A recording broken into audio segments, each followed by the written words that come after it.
Mas é que tá, né, ministro? Nós temos uma situação que já dura alguns anos. Daqui a pouco a gente vai completar 10 anos aí, né? Que é o empoderamento que houve no Supremo. Eu acho que nenhum país do mundo, né, teve uma situação de anomalia da Corte Constitucional, como é o caso do Brasil. Hoje em dia, o Supremo Tribunal Federal é praticamente uma nova Assembleia Constituinte. Eu acho engraçado, eu estava falando numa entrevista que eu dei outro dia num podcast, o pessoal falando em poder moderador, eu falei, você já tem um poder moderador, você tem 11 moderadores aí.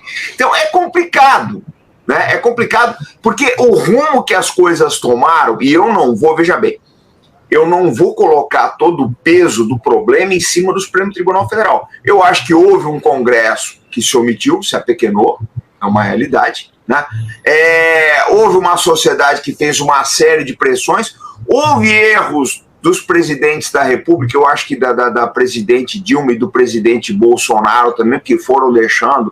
E agora, para resolver essa situação, eu não sei, talvez só uma nova Constituição, não sei. Eu queria ouvir a visão do senhor, porque nós fomos caminhando uma série de distúrbios sociais, uma série de... Essa polarização que aconteceu aí no Brasil, uma realidade, a gente é até vítima dela, que deixou as coisas como estão hoje em dia. Você tem um Congresso que praticamente, o Congresso hoje em dia, ele meramente trabalha em cima de orçamento, vai atrás das suas emendas, né? Então eu queria ver o posicionamento do senhor, o que a gente pode fazer, se a gente tem que partir para uma nova Constituinte, o que a gente precisa fazer, porque eu acho que até muita gente no Supremo deve estar incomodada com esse aumento de responsabilidade, porque é difícil, é muito complicada a situação que o país está hoje em dia, né? Eu queria ver qual é a visão do senhor, né, com a sua experiência. Olha, o impasse no qual o Brasil mergulhou, a desorientação ou a perda de rumo no país, como um indivíduo. O indivíduo precisa saber o que quer. Ele decide certas escolhas e vai em busca. Uma profissão, tá certo? Um casamento, tudo isso exige decisões. Quando alguém escolhe a pessoa com quem quer casar, é uma decisão importante. Você tem que pensar, pelo menos era assim no meu tempo, tem que pensar pela vida inteira, tá certo?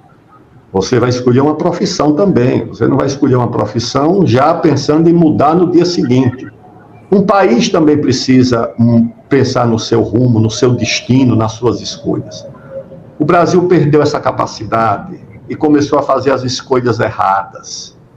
Então, esse processo que nós estamos vivendo é o resultado de um acúmulo de erros, de equívocos. E aí não adianta apontar culpados, porque os indivíduos são traídos principalmente pelos seus enganos. Ninguém erra de má fé. Ninguém escolhe o erro a partir da convicção de que o erro é o que deve ser escolhido. As pessoas erram pensando que estão acertando. E o que é que aconteceu com o Brasil? No primeiro momento, quando terminou o regime militar, havia um sentimento nas elites políticas liberais, tanto as conservadoras quanto as chamadas progressistas, de grande animosidade contra os militares. As elites civis olhavam para os militares, uns viam nos militares a culpa do Estado grande, do Estado gigantesco, do Geisel, que fez muitas estatais, que fez um plano de desenvolvimento, segundo o PND, de clara inspiração getulista, varguista, de usar o Estado para alavancar setores da economia, como usou no caso da petroquímica, no caso da celulose, fez Itaipu, fizeram a Ponte Rio-Niterói, a Transamazônica. Isso gerava, assim, um certo horror nas elites liberais do Estado mínimo. Então havia essa animosidade. Aliás, elites essas que se juntaram com as elites progressistas para acabar com o regime militar. O fim do regime militar foi uma união entre o grande empresariado de São Paulo, os setores financeiros e as classes médias e populares, todo mundo estava junto. Mas vamos falar do fim do regime militar. Então você tinha essa elite econômica liberal contra os militares, e você tinha a elite progressista contra, mas aí por outras razões, pelos direitos individuais, porque direitos humanos, denúncia de tortura, cassação de mandatos, fechamento de Congresso, proscrição de sindicatos, de partidos.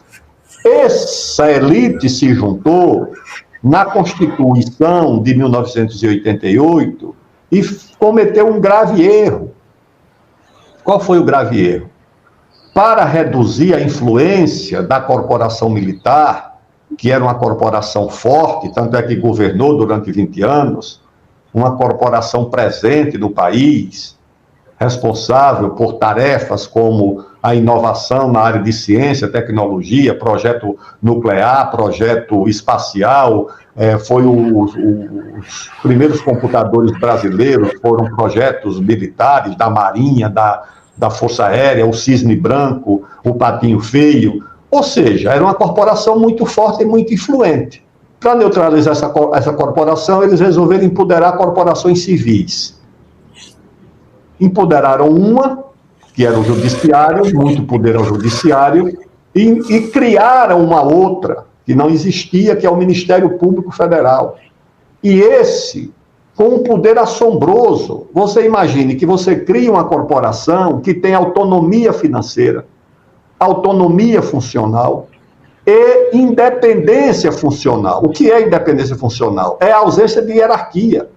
Um promotor, um procurador não tem a quem se subordinar.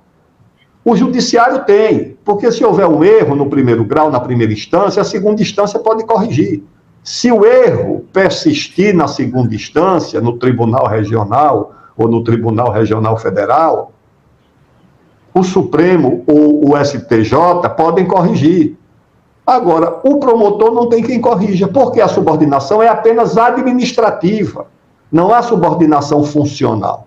O promotor é o chefe do promotor. E aí você tem os maiores abusos do mundo, principalmente nessa área de paralisação de obras, tá certo? Uma ideologia anti-desenvolvimento, anti-investimento. Qualquer investimento público ou privado é pecaminoso. Então você proíbe rodovia, proíbe ferrovia, proíbe hidrelétrica, proíbe tudo.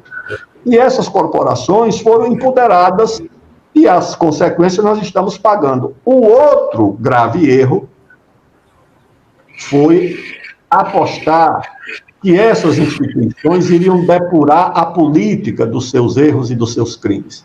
Criaram instituições como a Lava Jato, que eram juízes de primeiro grau, como o do Rio de Janeiro e o de São Paulo, com o Ministério Público e com a mídia, para quê? Não é para prender corrupto, que é um serviço correto, justo e necessário. Foi para demonizar a política. Demonizar a política não era demonizar o político corrupto, era resolver um confronto, uma disputa de instituições e de poder. E qual era a disputa? O Ministério Público e o Judiciário julgam que a eleição é um processo viciado, é um processo pecaminoso, e que deve ser substituído pelo processo da escolha do mérito, que é o do juiz e o do promotor. Então, quem deve comandar o país não deve ser um sujeito eleito, um prefeito, um deputado, um presidente, ou um vereador, ou um governador, porque isso aí está contaminado pela política. Deve ser um promotor, o Ministério Público ou o Judiciário, que são pessoas puras e escolhidas pelo mérito. Aí, quando desautorizaram a política, tá certo? O que restou foi a supremacia do Judiciário. Então, o Supremo triunfa, na verdade, sobre a derrota da política como instituição. E não foi só o partido A ou B, foram todos eles desautorizados. Os partidos foram desautorizados, a política foi desautorizada, caindo a qualidade da representação, e o resultado é essa supremacia do judiciário. Qual é o problema? É que você tem um poder cujos integrantes são vitalícios, tá certo? A política você muda. Se você não gostar de um presidente, você muda.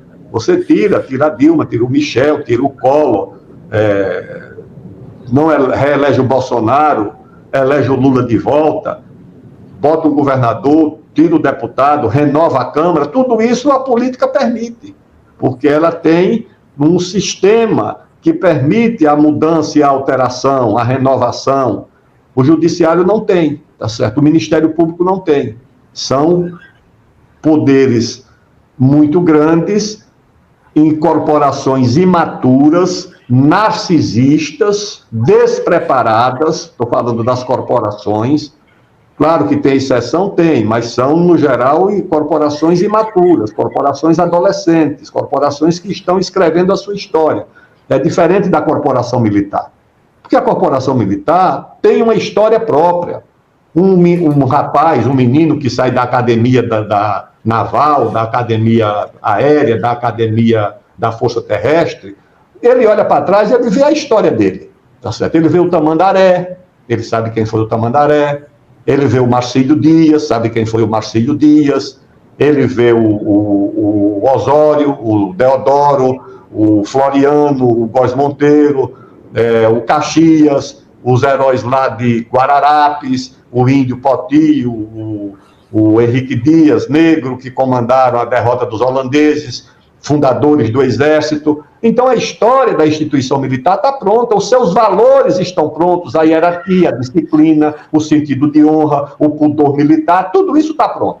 E tudo isso pesa nos ombros, mesmo do mais jovem oficial, isso pesa. Ele carrega aquilo, ou seja, a instituição dirige os indivíduos nas Forças Armadas. No Ministério Público, é o indivíduo que dirige a instituição. Um promotor olha para trás e só vê ele mesmo. Então, ele tem que ter muito protagonismo, porque ele tem a ideia de que ele está fazendo a história da sua instituição. A história das instituições militares já foi feita, os seus valores já foram construídos, a sua ideia sobre o país já foram consolidadas. E essas outras instituições mais recentes não têm a noção da questão nacional, não têm a noção da sua responsabilidade. Então, eu acho que isso é o que resulta nessa supremacia do poder jurídico, do poder legislativo, do poder judiciário, que rigorosamente, tá certo? Você veja só, é um poder que não foi eleito, que não tem voto, que não tem a legitimidade da vontade das ruas, das pessoas. E se não tem nenhum escrutínio, né? Não se submete a nenhum tipo de escrutínio, não pode ser renovado. E é o que acumulou superpoderes entre os três poderes do Brasil.